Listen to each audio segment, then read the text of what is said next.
So the question I was asked to try and answer is, should we care about trends?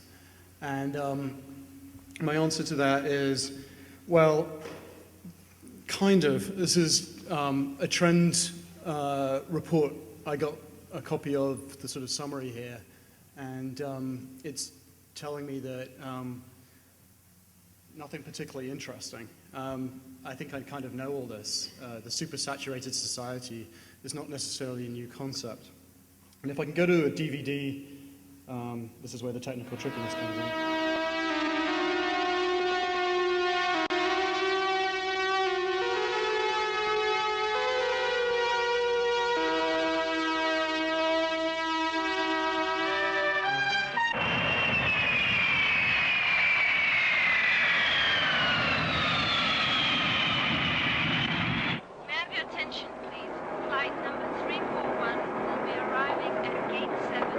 Of my work, which takes me to just about every corner of the globe, I see many aspects of a phenomenon which I'm just beginning to understand.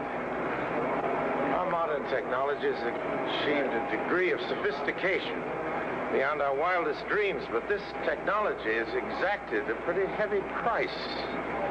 We live in an age of anxiety, a time of stress, and with all our sophistication, we are in fact the victims of our own technological strength. We are the victims of shock, of future shock. A round of applause for Orson Welles, please. Actually, look on YouTube and look up Future Shock, and there's like a 5-part film of Orson talking about the anxiety that we were all facing in 1973. Fast forward to 2008, and a very expensive piece of trend research tells me exactly the same thing. So trends are great, and actually the insights around trends, the ecosystem, the information, the data, which I'm sort of calling trends. I mean, maybe it's a mistake, but when you hear the word trends, I'm actually talking about the matter, the PSFK stuff, the cool hunting stuff, the influx stuff, the stuff we have cluttering our RSS feeds, and we've got to try and fathom out what the hell this means and make sense of it. So a little piece of 2.0 interactivity. Anyone know what this is? It's a hamburger, but what hamburger is it? It's something from London. It's Burger King's $190 burger. No one got that right. These guys are outside the Houses of Parliament in a garden. Any idea what they're doing or who they are? The guerrilla gardeners. I'm sure you're familiar with that phenomenon. What is taking Colorado by storm? Oprah loves them, the Sex and the City ladies love them, Jennifer Love Hewitt loves them, and Katie Holmes loves them. Wild guesses. Good one? Any more? Any more provocative? Cupcakes. Wow.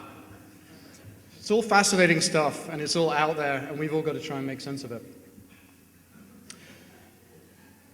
So what I think trends are like concrete manifestations, like cupcakes, that may be a fad, or they may actually be something more kind of substantial than that.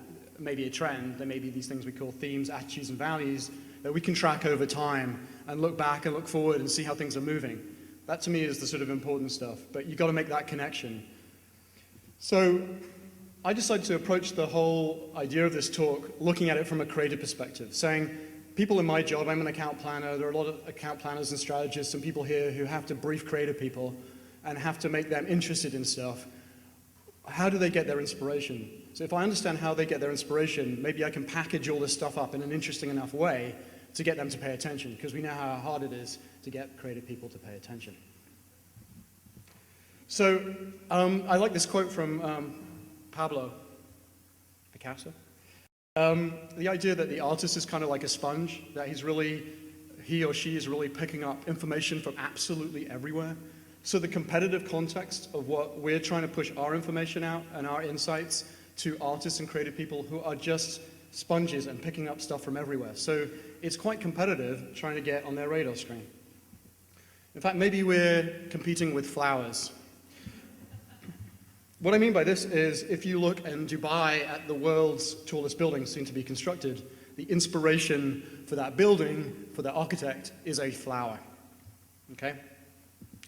So my question is, in our jobs, can we help the artist?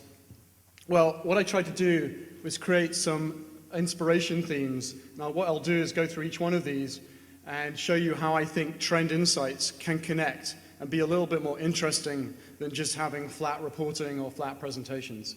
So I'm going to talk about envy as inspiration, improvisation, the idea of looking backwards. We seem to be obsessed with the current and the new. What about what happened a few years ago? What happened 50 years ago? Why can't we make those connections between now and the past? And if we can make those connections, something interesting will emerge. The idea of frustration, how frustration is a huge inspiration for creative people to create something better. The idea of timing, the zeitgeist effect, that just something just feels right, and you just make it happen. The idea of white space, just gaps in the market, opening up that seem to make sense. The idea of looking outside your safety zone. You know, if you work in a bank, maybe you should go to Paris and go to the fashion shows, because maybe you might learn something from that experience. And if you work in a fashion house, maybe you should hang out with bankers. The idea of getting out of context is often a source of inspiration. What about the insight area that we've been charged with as strategists, bringing insights to the creative process? Well, insights are meaningless unless they can have a context around them that makes them contemporary.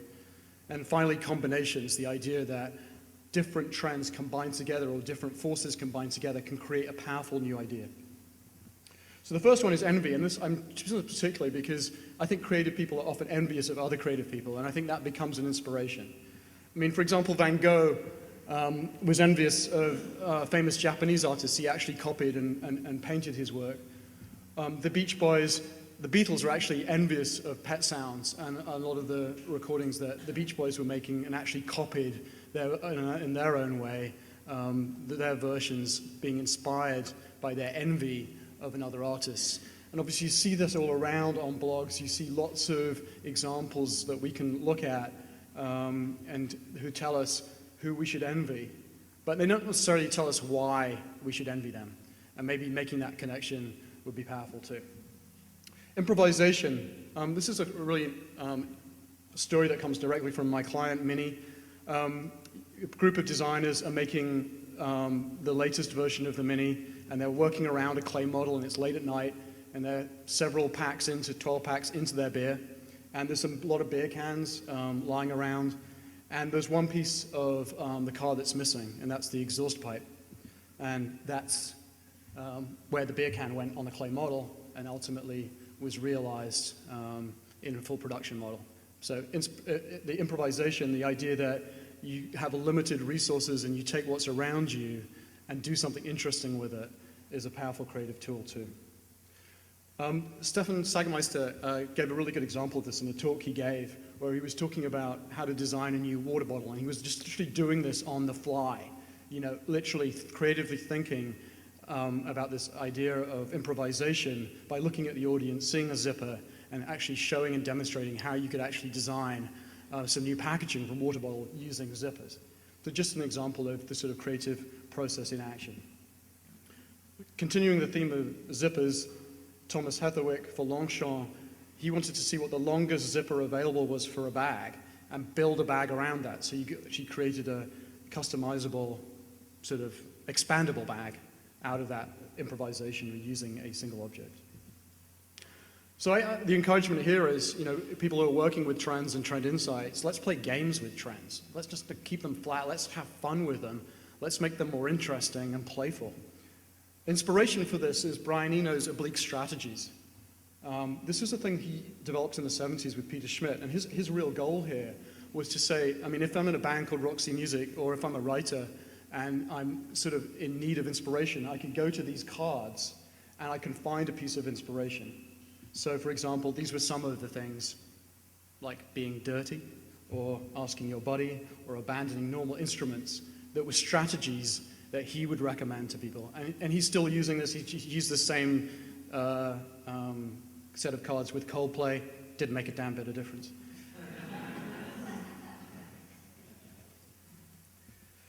So looking backwards, again, my frustration here is we're always looking at the fresh and the new, and it's killing bloggers. Guy had a heart attack because he's trying to post the new and always the new. It shouldn't necessarily. I don't think we should be slaves to the new, because a lot of creative people spend a lot of time looking backwards. Anyone know which one of the most famous rock bands was inspired by this guy? So tell me who this guy is. Tell me the rock band, the legendary rock band who were inspired by him. Good job. Okay, tell me which famous architect was inspired by Metropolis to create one of the most famous buildings of the latter part of the 20th century. Frank Gehry. The idea for the Guggenheim came from watching Metropolis. It wasn't coming from looking at another contemporary architect. So for all those packaging trends, playing with trends, show us the history of the trend, connect the past to the present. Frustration. Okay, we all know the story. There was a great story in Fortune magazine about Steve Jobs and the iPhone, and everything coming out of that was he and his fellow folks at Apple were frustrated with the way in which phones worked and didn't work, and that was the inspiration to create a new design. Many of you are familiar with Innocent, the smoothie company out of the UK. Their kind of goal, mission here was a better way for busy people to keep healthy, who didn't want to buy fruit, peel it, just wanted to drink it and get nutrition. Became the frustration with the lack of ease became the motivation to create something. Dyson, doing great things with vacuum cleaners and even small portable ones like this, just making better technology than exists out there. So where trends can help is define the context for better. They can also tell us what's wrong with the current. How can we make something better and more relevant? Then there's timing. Things seem to be aligning, and trends seem to somehow point. There's a sort of divining rod that says this is right or wrong, we should be going this direction. And I think often in business, it's the success is the difference between something that is gut intuitively feeling right and is right, that comes out of research. And the people that wait for the research often wait too long and miss the boat. The people who have the gut intuition sometimes get there first and beat everyone. So sadly, we all know that this just isn't right. And this is so right. Well, interestingly, we went out and did a lot of research about Mini in the last, about a year ago, and we talked to a lot of experts about car culture. Our goal was to look into the future, 2025, and see where the American automobile was heading. And what everyone came back to us and said is, if you aren't talking about the environment, if you aren't making some claim about the environment or showing your environmental credentials, you're not going to be playing the game. So this is a campaign we've just broken. The basic idea here is, and it came out of a lot of the work we did with these experts, is that the Puritan chariot, aka the Prius, isn't the sexiest car around. It's not a lot of fun. So our point with this campaign is to prove that you can actually be environmentally responsible and have a fun car. And so we've created this idea called the Car Fun Footprint, where you can actually put in your car and see how environmentally sensitive and fun it is. So it's an interesting idea. We'll see how it goes. The other thing is, when I look at a lot of trend stuff, it doesn't really, it goes a lot of sexy designer stuff, a lot of sexy new stuff. I don't see many posts about spam. I mean, this spam. The reality is this is flying off the shelves. It may not be a particularly nice piece of news, good piece of news, encouraging piece of news for anyone who's concerned with America's health. But it's a reality, and sometimes we don't like facing the negative realities or nasty realities. Actually, there's a business opportunity here for spam or anyone who works for spam. Someone has to. And then another thing that doesn't seem that sexy, like bill me later. It's a sort of a genius idea that, you know, without credit, you can actually buy things online and get billed later. It's not particularly sexy. There's not a designer involved. There's not a new font being used. But it's actually a multi-million-dollar business idea. And then zeitgeist American apparel, like suddenly the time is right to talk about employees and working conditions and that's just zeitgeist timing. It wasn't there before. It was there 5 years ago. And then I thought this was really interesting. Like Ian Schrager suddenly declared that everything that he'd done in hotels prior to 2006 was now redundant, and that boutique hotels were suddenly passé and going away, and that he declared from 2006 onwards that the way of Gramercy Park and Julian Schnabel was the way to move forward with hotels. So someone just said, put the divining rod out there and said, I think boutique hotels are over, and I'm going to do something new. And then this is why something I think is just sort of wrong. It sort of missed it all completely, the whole focus on this wonderfully environmentally sound vodka. We all drink vodka because it's environmentally sound, right? So timing. Trend people, planners, PSFK, anyone out there doing trends, tell me what the big themes are out there. Tell me at what stage of the cycle they are, and where's the opportunity for my brand. 6 is white space. Josh, Eric, and all the great guys at Method saw white space in cleaning, and we're going to hear about this later on. But the idea that you could take something that was previously put under the kitchen cabinet and make it a display item and actually add some sexiness to this category was a white space that they moved into and was interesting. This is a really interesting idea because I just talked about Ian Schrager. Now I'm going to talk about Starwood, who clearly don't agree with Ian Schrager. They think the boutique hotel has a long lifespan, so long that they've created another brand called Aloft to go into B markets that don't have W's, because the people at Starwood were sick of hearing of people from B markets or who were business travelers going to B markets where they didn't have a W, complaining they didn't have a W, so they've created Aloft for them. So how can you help us? Tell us where the white spaces, tell us where the gaps are, tell us what spaces we can exploit. Out of context, well, this is obviously Vivienne Westwood and the punk movement in 1976 in London. They took their inspiration from the underground bondage, S&M scenes, and took that into fashion. They made it fashion. They took something that was subversive and made it kind of mainstream, but it was an out of context situation. Similarly, Tinker Hatfield, who trained prior to his work at Nike as an architect, went out of context with his inspiration to create the Air Max in 1987. If you talk to anyone who works at Pixar, they believe out of context experiences are massively important for anyone who works in any creative function at Pixar. That's why they have a college on campus. And if you're really interested, you can learn Israeli military martial arts at Pixar. I wonder if Steve Jobs shows up.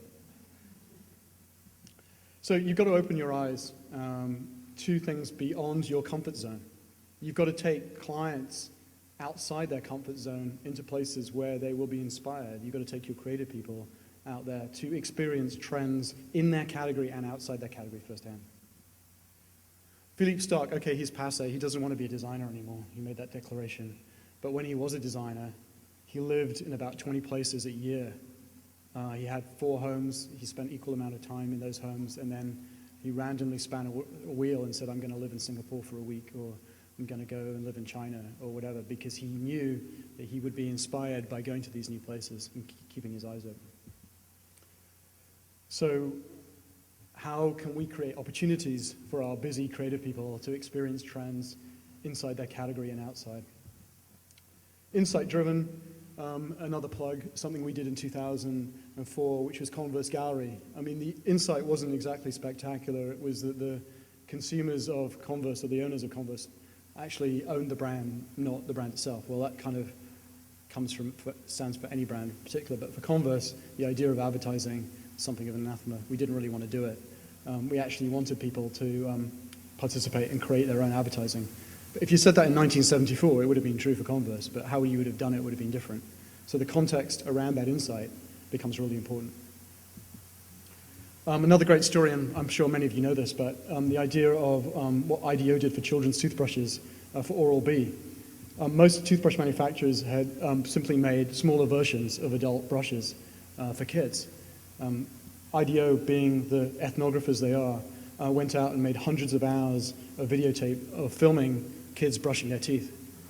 And when they got the films back, they noticed that kids held their toothbrushes in a different way. They kind of trying to grasp them in a different way with like a closed hand.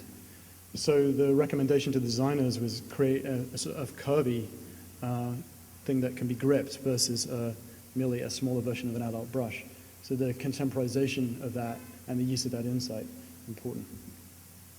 So how does the insight manifest itself through trends? We were all given the charge of coming up with insights. What's the contemporization of that? And then finally, combinations. Threadless is a brand that everyone loves. Okay, there's so many blog posts about Threadless. Inc. magazine did a whole piece on them. They are the poster children, poster boys of the 2.0 commerce movement, and they do some great things. But where did the idea come from? Well, if you know anything about graphic designers and how they love to compete in like layer tennis or Photoshop tennis, where they start with an image, as the image of this wonderful grandmother on the left becomes, after several iterations and rallies, as they call them, the image on the right. It's called layer tennis. It's back and forth with designers over the web. So one of the founders of Threadless said, well, can we do layer tennis, but can we take the designs and put them on t-shirts? And that was the concept behind Threadless. So how can we combine the old and the new and the new? Can we create another game with trends that delivers some form of creative inspiration? So back to summarize, these are the inspiration themes that I came up with. I'm sure there are 150. I just came up with 9 in 5 hours. No, 5 days. Here's what you can kind of do with them to make them relevant. And then just some guidelines on how you can be your own trend oracle. So just read a lot. There's no substitute for reading, but make sure you've got good sources and diverse sources. Decant and filter those sources. Constantly update your RSS feeds. Make sure you've got good stuff in there. Talk to experts. Get out of your office. Get out from behind the computer, from behind Facebook, and go and talk to experts. Importantly, have a point of view. What do you feel about things? What do you think these things are about? What do you think is happening? Ask yourself why. Why are cupcakes happening? Should anyone care? What's guerrilla gardening about? What's Burger King's $190 hamburger about? Why is it happening? Keep your finger on the pulse because people are expecting you to know this stuff. Don't just look at the sexy, short-term top 5 posts in X places. Go long-term. Connect those posts to the long-term and do it simultaneously. Develop your own core themes. What do you think the themes, the big trends are yourself? Don't rely on these companies. They don't naturally know that much. You probably know more than them. Track those themes. Be experiential. Show examples. Take people outside. Take people abroad. Take them to new places. Take them into interesting, inspiring places so they can see trends firsthand. Be persuasive. I just want to give you this example. Influx Insights was a magazine originally before the internet. No, before blogs. And we did it for a client called Midway Games. And Midway came to us and they said, we haven't got the budget of EA. We can't buy license deals. We can't buy the NFL. We've got to hunt around scrappily and try and find new themes and new trends and new ideas and new people that we can ink deals with at a low cost. So we created this magazine, and after 3 issues through various contacts, prior to Gorillaz launching in the US, we bought them the opportunity to develop an exclusive music game with Gorillaz. They turned it down. They said, music games don't sell. I think Guitar Hero and Rock Band proved that wrong. Our problem was that we weren't persuasive enough. We could have had a Gorillaz game out there, but we didn't package the story up well enough to make them want to sign. Because remember, these guys are risk averse, and a lot of these things are emergent. Now, how do you persuade someone to take a risk? Another example is about 15 years ago, we had the opportunity to sign Coca-Cola for a lifetime sponsorship of world snowboarding with the International Snowboarding Federation for $15 million. They turned it down. It would cost them over $100 million to sign that deal today. So how do you persuade your clients to take risks with new opportunities? It's a huge challenge. The way I believe that is, I think we've got to turn trends into things that have the power to inspire people, and trend insights into things that have the power to inspire people. If you want to slag me off about my presentation, say it's crap, please email me. And maybe I could get my URL right, Influx Insights. Any questions? Confused?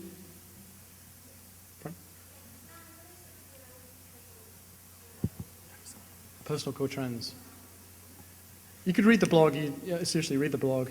Influx Insights, spelled it right. You'll get there. You'll see them. It's just too many to go into. Any other questions, criticisms? Bullshit? Don't believe it? Anyone twittering about it?